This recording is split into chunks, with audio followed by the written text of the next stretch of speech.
प्राणोपासना।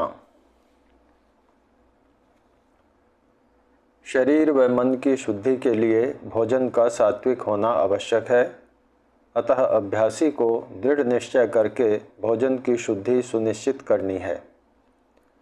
भोजन तत्व सात्विक हों तथा सात्विकता के साथ अर्जित किए गए हों, पाप पूर्वक नहीं। अन्न से मन बनता है, जैसा अन्न होगा वैसा ही मन होगा, जैसा मन होगा वैसा ही चिंतन होगा, जैसा चिंतन होगा वैसे ही कर्म होंगे, जैसे कर्म होंगे वैसा ही शुभ अशुभ फल प्राप्त होगा और वैसे ही शुभ अशुभ पाप पुण्य के संस्कार बनेंगे। संस्कारों से पुनः उसी प्रकार के कर्म होंगे और यह क्रम चलता रहेगा। फलतः जीवन मृत्यु का क्रम भी चलता रहेगा। योग दर्शन के 5वें सूत्र के व्यास भाष्य में आया है, तथा जातीय कहा संस्कारा वृत्तिभिरेव क्रियन्ते संस्कारैश्च वृत्तयः इति एवं वृत्ति संस्कार चक्रम अनिशम आवर्तते। इसी जन्म मृत्यु के क्रम को तोड़कर मोक्ष प्राप्त करना परम पुरुषार्थ है। चित्त की वृत्तियों को संसार से रोक देना, चित्त को एकाग्र कर लेना, निरुद्ध कर लेना योग कहा गया है। इसी से आत्मा की अपने स्वरूप में प्रतिष्ठा होती है व इसी से परमेश्वर के स्वरूप में जीवात्मा की स्थिति होती है।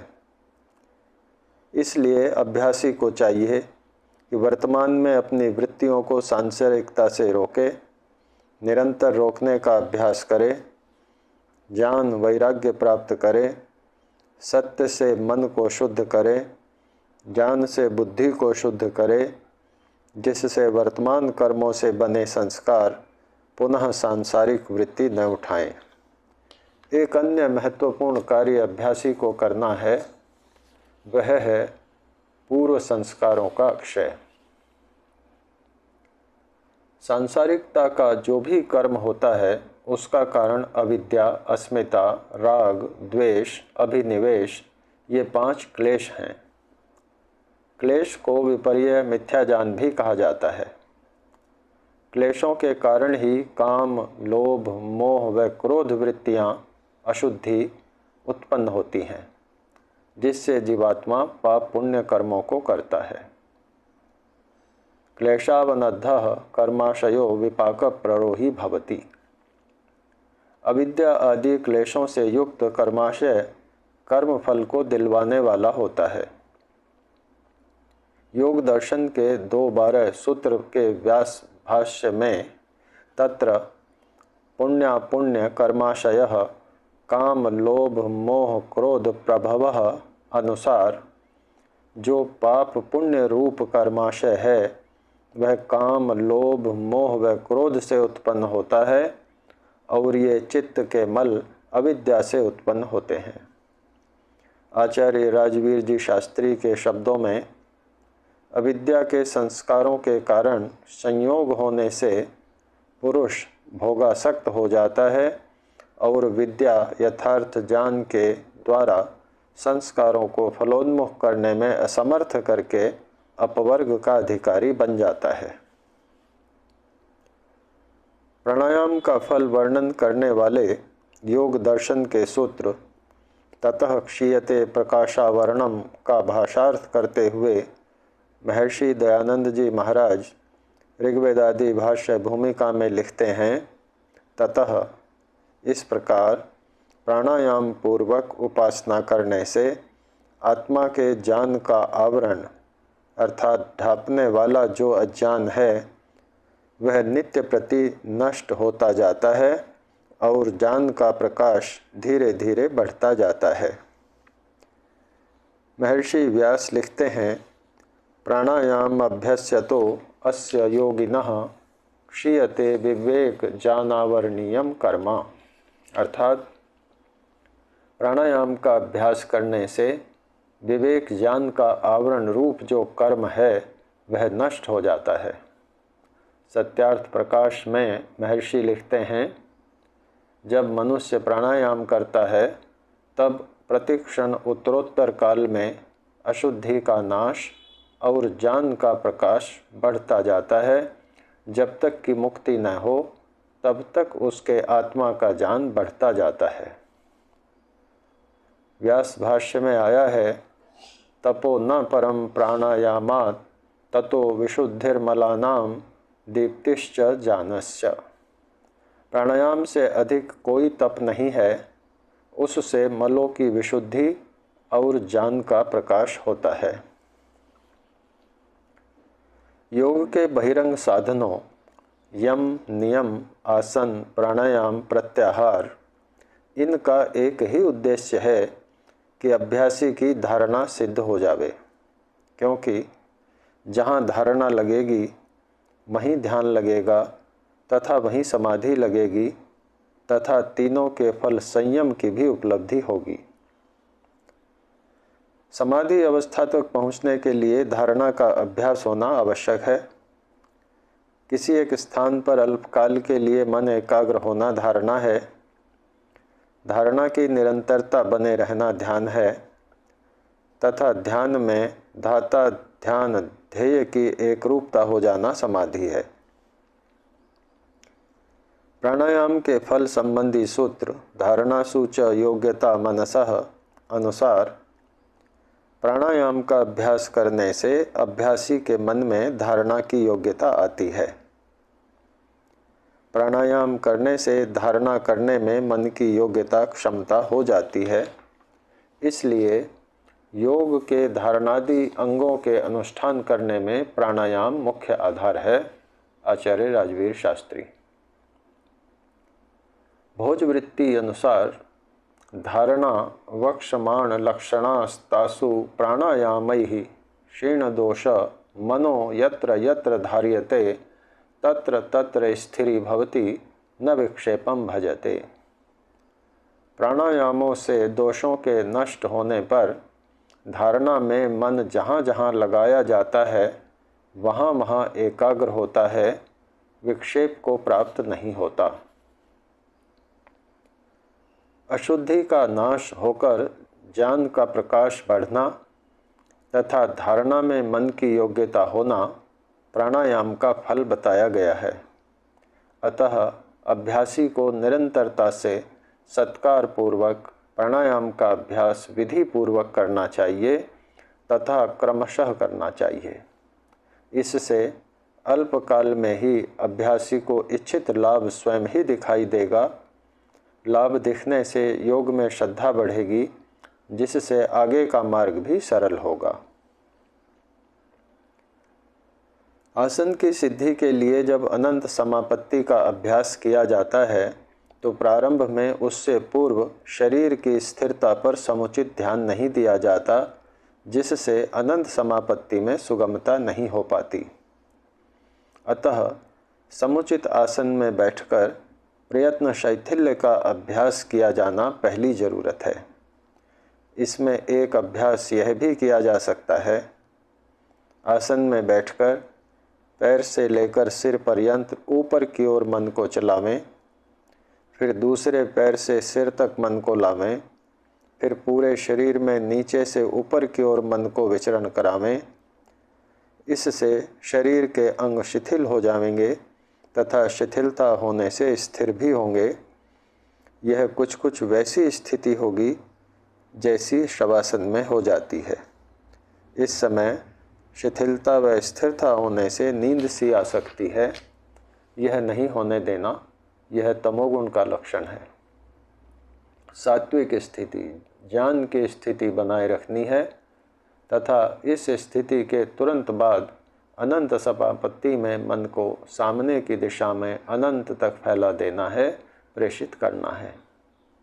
तदुपरांत संध्या के मनसा परिक्रमा अनुसार दिशाओं में मन को एकाग्र करना है। एक दिशा का अभ्यास होने पर दूसरी दिशा का अभ्यास प्रारंभ करना उचित है। ओम का जप प्राणायाम के समय किया जाना है। आसन में मन को अनंत तक प्रेषित करने का अभ्यास ही करना है। प्राणायाम से मन की धारणा में योग्यता होती है, अतः प्राणायाम करते समय हृदय स्थल पर मन को टिकाकर रखना है तथा ओम का जप करना है, क्योंकि हृदय में ही आत्मदर्शन परमात्म दर्शन होना है। प्राणायाम करते समय यदि मन सांसारिक विषयों का चिंतन करता रहेगा तो सांसारिक विषयों में एकाग्रता होगी, धारणा होगी, और मन को सांसारिक विषयों में ले जाना तथा सांसारिक विषयों पर धारणा करना तो अभ्यासी को अभिष्ट है नहीं। अभ्यासी को इस बिंदु पर विशेष सतर्क रहने की आवश्यकता है। प्राणायाम का अभ्यास करते करते प्राणों की ऊर्ध्व गति होने पर अभ्यासी की ऐसी स्थिति आ जाएगी कि मन को थोड़ा एकाग्र करते ही प्राणों की ऊर्ध्व गति का आभास अनुभव होने लगेगा। इस समय प्राण नाड़ियों के अवरोधों को दूर कर रहे होते हैं, अतः अभ्यासियों को मात्रा भेद से शरीर में अधिक गर्मी या सिर में पीड़ा आदि हो सकते हैं। अभ्यासी बेचैनी अनुभव कर सकता है। अभ्यासी कई बार घबराकर डॉक्टरी जांच आदि कराता है, परंतु उसमें सब कुछ नॉर्मल आता है। अभ्यासी औषध भी ले लेता है। ऐसे में अभ्यासी को धैर्य रखना चाहिए, क्योंकि यह बहुत उच्च स्थिति है तथा बिरले अभ्यासियों को ही प्राप्त होती है। स्वामी सत्यबोध जी महाराज अनुसार यह उपद्रव कुछ काल रहकर अपने आप शांत हो जाते हैं। इसमें औषधि लिया जाना न तो लाभदायक होता न उसकी आवश्यकता होती। हाँ, अभ्यासी को अपने लक्षणों को सत्यता से परखना चाहिए। यदि प्राणोत्थान के लक्षण न हों, अन्य रोग के लक्षण हों और उपचार न लिया गया तो उचित नहीं। यदि प्राणोत्थान के लक्षण हैं और उपचार लिया जावे तो भी उचित नहीं। एक सावधानी अभ्यासी को और रखनी चाहिए। बाह्यवृत्ति प्राणायाम करते समय गर्दन को आगे की ओर मोड़कर बंध नहीं लगाना चाहिए। गर्दन से ऊपर सिर तक प्राणोत्थान की प्रक्रिया अलग है, जो धड़ में उत्थान के बाद करनीय है तथा उससे सिर में पीड़ा आदि की अवधि कम हो जाती है। यदि ऐसी स्थिति आ गई हो, सिर में पीड़ा हो, तो प्राणों को सिर के ऊपर अनंत तक प्रेषित करने का अभ्यास करना चाहिए, अर्थात प्राणों को सिर के उच्च भाग से बाहर निकालने का प्रयास करना चाहिए। इससे यह उपद्रव शीघ्र ही समाप्त हो जाएंगे। कुछ अभ्यासी घबराहट या किसी सलाह से पैर के अंगूठे आदि शरीर के नीचे के स्थान में नीचे की ओर एकाग्रता करने लगते हैं। यह उचित नहीं है, क्योंकि प्राणोत्थान बिरले अभ्यासियों को होता है। यह प्राणायाम की उच्च स्थिति है। उसे वापस निम्न प्रवाही बना देना अभ्यासी के लिए हानिप्रद है। यह तो वैसा ही है जैसे नदी के 1000 मीटर के पाट को तैर लिया, आगे 100 मीटर बचा था, फिर घबराकर वापस तैरना शुरू कर दिया। इस घबराहट में तैराक पुनः 1000 मीटर तैरता है और वापस उसी किनारे आकर खड़ा हो जाता है जहाँ तैरने से पहले खड़ा था, बल्कि उससे भी 100-200 मीटर निम्न प्रवाह की ओर स्थिति कर लेता है।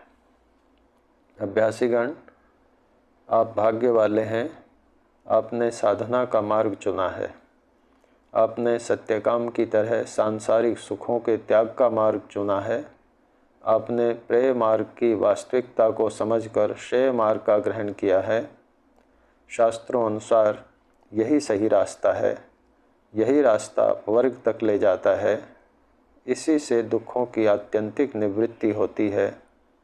इसी से आनंद की प्राप्ति होती है, क्योंकि नात्र दर्शनम मोक्ष कारणम, सांसारिक विषयों का दर्शन मोक्ष का कारण नहीं। ननु बुद्धि निवृत्तिरेव मोक्षः, बुद्धि की सांसारिक कार्यों से निवृत्ति ही मोक्ष है। सांसारिक विषय लुभावने अवश्य हैं, परंतु प्रतिपक्ष भावना आदि से इन्हें दूर हटाया जा सकता है, तनु किया जा सकता है। प्रतिपक्ष भावना अपहता क्लेशास्तन्वो भवन्ति। वैराग्य से विषय स्रोत को रोकें तथा विवेक दर्शन के अभ्यास से विवेक स्रोत को खोलें। अभ्यास और वैराग्य दोनों के द्वारा चित्तवृत्तियों का निरोध करें। तत्र वैराग्येण विषय स्रोतः खिलीक्रियते, विवेक दर्शनाभ्यासेन विवेक स्रोत उद्घाट्यते इति उभयाधीनश्चित्तवृत्ति निरोधः। बृहदारण्यक उपनिषद कहती है, यदा सर्वे प्रमुच्यन्ते कामा येस्य हृदि श्रिताः अथ मर्त्यो मृतो भवत्यत्र ब्रह्म समश्नुतेति। जब हृदय में बैठी हुई कामनाएं छूट जाती हैं, तब यह मर्त्य मनुष्य अमृत हो जाता है, यहीं पर ब्रह्म का आनंद ले लेता है। अभ्यासीगण, कामनाओं को छोड़ने से ही साधना में उन्नति होगी, सभी शास्त्र ऐसा ही उपदेश दे रहे हैं। विवेक चूड़ामणि में आया है, अत्यंत वैराग्यवतः समाधि। अत्यंत वैराग्यवान मनुष्य को समाधि लाभ होता है। महाभारतकार कहते हैं, असंयतात्मना योगो दुष्प्राप इति मे मतिः। जिसका मन वश में नहीं है, उसके लिए योग असंभव है। तत्रैकाग्रं मनः कृत्वा यत चित्तेन्द्रियः क्रियः। अतः अपने मन को एकाग्र करके, चित्त व इंद्रियों को वश में करके आत्मशुद्धि के लिए अविलंब योगाभ्यास के लिए आसन पर डट जाओ। विषय वासनाएं विषयों को भोगने से कम नहीं होती, बल्कि और अधिक बढ़ती हैं। ये धन संपत्तियां भी शाश्वत नहीं हैं, नित्य नहीं हैं, सदा पास रहने वाली नहीं हैं, साथ जाने वाली नहीं हैं। विभवो नैव शाश्वतः। वैराग्य शतक में एक श्लोक आया है, किम वेदै स्मृतिभिः पुराण पठनै शास्त्रैर्महाविस्तरैः स्वर्ग ग्राम कुटी निवास फलदहि कर्म क्रिया विभ्रमहि मुक्त्वैकं भवबंध दुख रचना विध्वंस कालानलम स्वात्मानंद पद प्रवेश कलनम शेषः वणिक वृत्तयः। शेषा वणिक वृत्तयः। वेदों, स्मृतियों, पुराणों तथा अन्य बड़े बड़े शास्त्रों को केवल पढ़ते पढ़ाते रहने से तथा विभिन्न कर्म कांडों को करते रहने से स्वर्ग में एक अच्छा घर व भोग्य साधन मिल जाने के अतिरिक्त और क्या विशेष लाभ है। मनुष्य का मुख्य कार्य तो ईश्वर के आनंद को प्राप्त करने के लिए हृदय रूपी गुहा में प्रवेश करके समाधि लगाना ही है, जो संसार के समस्त दुखों के कारण अविद्या को जला देने के लिए अग्नि का काम करता है। और सब कार्य तो वणिक व्यापार के समान है।